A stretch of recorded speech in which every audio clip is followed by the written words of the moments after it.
நடு காட்டுக்குள்ள சிவப்பு கலர்ல சிவப்பு மண்களுக்கு நடுவுல இருக்கும் இந்த பத்திரகாளி அம்மன் கோயில். இந்த கோயில் வந்து பெரும்பாலும் இந்த திருநெல்வேலி ஏரியாவில் உள்ளவங்க பார்த்துருக்கான வாய்ப்புகள் நிறைய இருக்கு. இந்த கோயில் எங்க இருக்கு? நான் சொல்ற கோயில் இதுதானா? அப்படின்ட்டு உங்களுக்கு தெரிஞ்சா நம்ம நம்ம யூடியூப் சேனல்ல அதில் கமெண்ட் தெரியுங்க. ஆமா, நான் அந்த கோயிலை பார்த்துருக்கேன். இந்த கோயிலில் நான் வந்து சாமி கும்பிட்டுருக்கேன். இந்த கோயிலில் வந்து நான் காணிக்க கொடுத்துருக்கேன் அப்படிங்கிறது தெரிஞ்சால் நமக்கு கமெண்ட் பண்ணுங்கள். இந்த கோயில் வந்து ஒரு சிறப்பு வாய்ந்த கோயில். ஏன்னா இதை சுற்றியுமே சிவப்பு கலரில் மண் அப்படின்ட்டு பக்கத்தில் எந்த வீடுகளுமே இருக்காது. ஒரு பெரிய நெடுஞ்சாலைக்கு பக்கத்தில் இருக்கும். சின்ன வயசுல நாங்கள் அந்த கோயிலில் கிராஸ் பண்ணி போகும்போது எங்களுக்குள்ள ஒரு பயமாக இருக்கும். ஏன்னா இந்த காட்டுக்குள்ளே யாருமே இல்லை, அந்த கோயில் மட்டும் இருக்குது. அந்த சாமி அப்போ ரொம்ப ரொம்ப சக்தி வாய்ந்த சாமியாக இருக்கும் அப்படிங்கிற மாதிரி எங்களுக்குள்ள அந்த நான் சின்ன வயசில் இருக்கும்போது வந்த அந்த ஒரு உணர்வு இருக்கும்.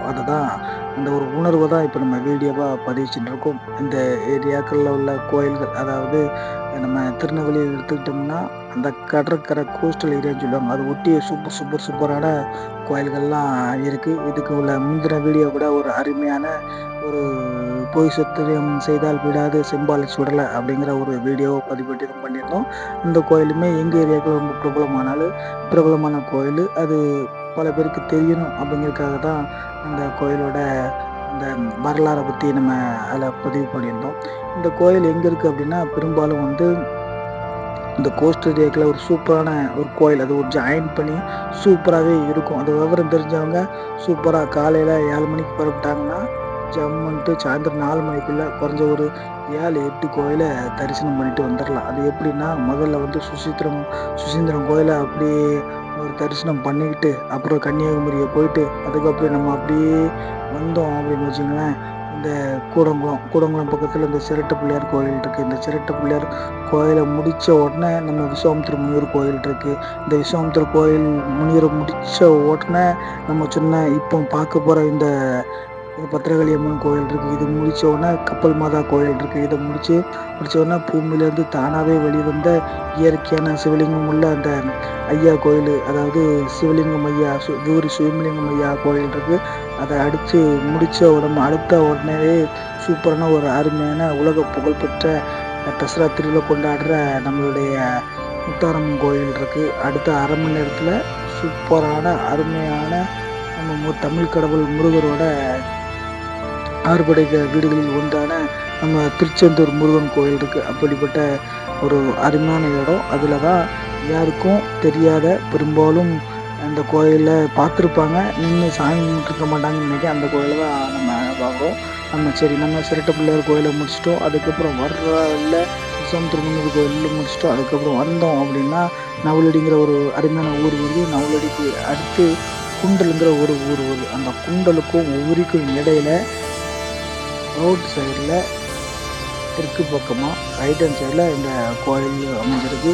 இதை சுற்றியே ஃபுல்லாகவே சிவப்பு கலர் மண், செம்மண் மண்ணாக தான் இருக்கும். ஆப்போசிட்டில் செம்மண் மண்ணாக தான் இருக்கும். எங்கே பார்த்தாலும் அந்த கோயிலேருந்து பார்த்து எப்பவும் பார்த்தாலும் நமக்கு செம்மண் கலராக தெரியும். அதான் இந்த சிவப்புக்கு நடுவில் அந்த அம்மன் இருக்காங்க அப்படிங்கிற மாதிரி நமக்கு ஒரு ஃபீலிங் வரும். உண்மையிலே ஒரு காத்தோட்டமாக சுற்றி பார்த்தோன்னா ஒரு மன அமைதியாக அதில் இருந்தோம்னா அருமையான நமக்கு ஒரு ஒளிவட்டம் வரும். அதாவது ஒரு ஒரு ஒரு பக்தி உணர்வு, ஒரு ஸ்ட்ரெஸ் எல்லாம் குறைஞ்சி ஒரு அமைதியான ஒரு ரம்மியமான காட்சியோட ஒரு அருமையாக இருக்கும் இந்த கோயில் வந்து பெரும்பாலும் எங்கள் ஏரியாக்களில் இங்கேருந்து ஒவ்வொரு கோயிலுக்கு போகிறோம், பசங்களை கோயிலுக்கு போகிறோம். அதே மாதிரி நம்மளுடைய முத்தாரம்மன் கோயிலுக்கு போகிறோம், திருச்செந்தூர் கோயிலுக்கு போகிறோம்னா ஃபஸ்ட்லேருந்தே இந்த கோயிலுக்கு வந்து காணிக்கையெல்லாம் கொடுத்துருவாங்க. பெரும்பாலுமே அந்த ஏரியாக்களில் வந்து அந்த கோயிலுக்கு தெற்கால கடல் இருக்கிறதுனால உப்பு தண்ணி இருக்கும். ஆனால் அந்த கோயிலில் உள்ள கிணத்துல மட்டும் எப்பவுமே நல்ல தண்ணியில் குடிக்கிற அளவுக்கு இருக்கும். அந்த அளவுக்கு அருமையான ஒரு கோயில். இயற்கையான பம்மியம் மிக்க சூப்பரான ஒரு கோயில். இந்த கோயிலுக்கு நீங்கள் வந்திருக்கீங்க அப்படின்னா நமக்கு கமெண்ட் செக்ஷனில் தெரிவிங்க. அல்லது இந்த கோயிலை நீங்கள் பார்த்துருக்கீங்க அப்படின்னாலும் நமக்கு கமெண்ட் செக்ஷனில் கமெண்ட்டை தட்டி விடுங்க. இங்கே வந்து அக்கம் பக்கத்தில், அதாவது இந்த கோயிலுக்கு 2 கிலோமீட்டருக்கு முன்னாடி இருந்தாலும் சரி, பின்னாடிலும் சரி, ரோட்டில் பதநீர் வைப்பாங்க.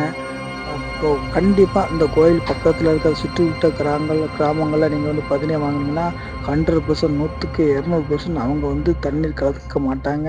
அதாவது எதுவும் எந்த ஒரு கலப்படம் இருக்காது. இயற்கையான அந்த பதநீர் வந்து கிடைக்கும். நீங்க வந்து ஒரு சுற்றுலா மாரி வாரீங்கன்னா, நல்ல சுத்தமான கலப்படம் இல்லாத பதநீர் குடிக்கணும்னா, அந்த கோயில் பக்கத்துல சுத்தி உள்ள ஏரியாக்கள்ல நீங்க பதநீர் குடிக்கலாம். அதேமாரி இந்த கோயில சுத்தி பார்த்தீங்கன்னா, இங்கேருந்து ஒரு 3 கிலோமீட்டர் சுத்தி போங்க அழகான சூப்பர் அருமையான இயற்கையான இந்த கொல்லாம்பழம் அப்படின்னு சொல்லுவாங்க. கொல்லாம்பழம் என்ன அப்படின்னு தெரிஞ்சா நமக்கு தெரியுங்க. இது எங்க ஏரியால ஸ்லாங்ல கொல்லாம்பழம் அப்படின்னு சொல்லுவோம். அதாவது முந்திரி பழம். நம்ம முந்திரி கொட்டை வந்து கொல்லாங்கொட்டை பருப்பு, முந்திரி பருப்புன்னு சொல்லுவீங்களா, அந்த முந்திரி பருப்போட மரங்கள் வந்து இயற்கையாகவே அந்த ஜெம்மன் பூமியில வளர்ந்து ஒரு அற்புதமா இருக்கும். இதுல வந்து எந்த எந்த உரமும் வைக்க மாட்டாங்க. அதுக்குன்னு ஸ்பெஷலா தண்ணி ஊத்த மாட்டாங்க. ஆனா, இந்த கோயில சுத்தி இயற்கையாவே வளர்ந்துருக்கும்.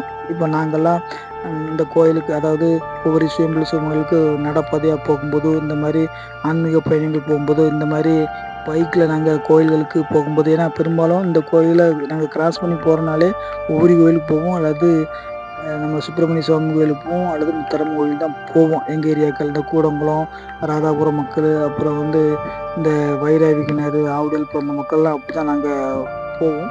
அப்போ வந்து எல்லாருமே சைட்லயே பழங்கள்லாம் தொங்கிட்டு இருக்கும். அந்த முந்திரி பழங்கள்லாம் தொங்கிட்டு இருக்கும். அந்த முந்திரி பழங்கள எடுத்து சாப்பிட்டு, அதில உள்ள முந்திரி அந்த பருப்பு இருக்கு இல்லையா? அத மட்டும் நாங்க அதில போட்டுட்டு போயிருவோம். பழத்த யாரும் பழத்த மட்டும் சாப்பிட்டு அந்த முந்திரி பருப்பு போட்டு போயிருவோம். ஏன்னா, அது ஒரு விவசாயிக்கு உள்ளது. அவங்க வந்து முந்திரி பருப்பு நமக்கு நல்ல விலை அப்படிங்கிறனால, அத வந்து அவங்க வருமானத்திற்காக அந்த மரங்கள வச்சுட்டு வராங்க. அவங்க எல்லாத்துக்கும் அத வருமானத்துக்கு வைப்பாங்க. அதனால வந்து அத பறிச்சு சாப்பிட்டாலோ, முந்திரி பழத்த சாப்பிட்டாலோ எந்த ஒரு தொழிலாளியும், எந்த ஒரு முதலாளியும் சத்தம் போட மாட்டாங்க, அந்த தோட்டத்துக்காரங்க.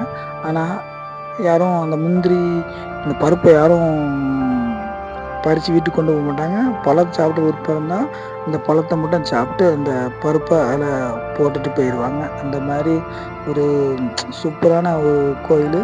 சின்ன வயசுல அந்த கோயில பத்தி நமக்கு பயம் வந்த இதுவும் இருக்கு. அப்புறம் விவரம் தெரிஞ்சோனே நம்ம குழந்தைங்க, நம்ம ஃபேமிலிலாம் கூட்டு போகும்போது, ஒரு வித்தியாசமான ஒரு அனுபவம் நமக்கு கிடைக்குது. நீங்க இந்த உவரி, திருச்செந்தூர், குலசை மட்டும் தான் நீங்க ரொம்ப முக்கியமான கோயில் அப்படின்னு நினைக்காம, இந்த மாரி சின்ன சின்ன கோயில்களையும் நீங்க கும்பிட்டீங்கன்னா, அதோட தல வரலாறுகள நீங்க அறிஞ்சுக்கிட்டீங்கன்னா, அது உங்களுக்கு ஒரு பிரமிப்பு ஏற்படுத்துற மாரியான ஒரு அனுபவம் கண்டிப்பா கிடைக்கும். இந்த மாரி பெரும்பாலுமே இந்த மாரி கோயில் வந்து 2 ஊரு, 3 ஊருக்கு கிராஸ் பண்ணி பார்த்தீங்கன்னா, ரோட் சைட்ல இது மாரி இருக்கும். இங்க கோயில் கூட நடக்கும்போது ரொம்ப விசேஷமா இருக்கும். பக்கத்துல ஒரு ஊருமே கிடையாது. பக்கத்துல ஒரு வீடுமே கிடையாது. அப்படின்னா கோயில் கொடைக்கு அப்படி அப்படி வ மக்கள் வெள்ளத்திலயும், வெளிச்சத்திலயும் அப்படி பிரம்மாண்டமா அந்த கோயில் கொடைய நடத்துவாங்க. நீங்க ஒவ்வொரு அல்லது திருச்செந்தூர் கோயிலுக்கு போம்போது, அல்லது தசராவுக்கு போம்போது, ஏன்னா தசராவுக்கு போம்போது கண்டிப்பா நீங்க வந்து இந்த முத்தாரம்மனுக்கு வேடம் கழிஞ்சு அந்த கோயில கிராஸ் பண்ணி தான் நீங்க கண்டிப்பா போயிருப்பீங்க. இந்த வீடியோவ பார்க்குறவங்க, இந்த வீடியோவ பார்த்துட்டு இருக்கவங்க, எந்த கோயில் அந்த கோயில் எனக்கு தெரியுமே, அந்த கோயில நான் கிராஸ் பண்ணி முத்தாரம்மன் கோயிலுக்கும், பழசிக்கும், திருச்செந்தூருக்கும், உவரிக்கும் போயிருக்கணும் அப்படின்னு நீங்க ஒரு ஃபீல் பண்ணீங்கன்னா, நம்ம கமெண்ட் செக்ஷன்ல தெரிவிங்க. அதேமாரி இந்த கோயில்ல சாமிய கும்பிட்டுருந்தேன், இந்த கோயிலுக்குள்ள போய் தரிசனம் பண்ணியிருக்கேன், இந்த கோயில பத்தி ஏற்கனவே கேள்விப்பட்டிருக்கேன் அப்படின்ட்டு நினைக்கிறவங்களும் நமக்கு கமெண்ட் செக்ஷன்ல அதுக்கு கமெண்ட் தெரிவிங்க.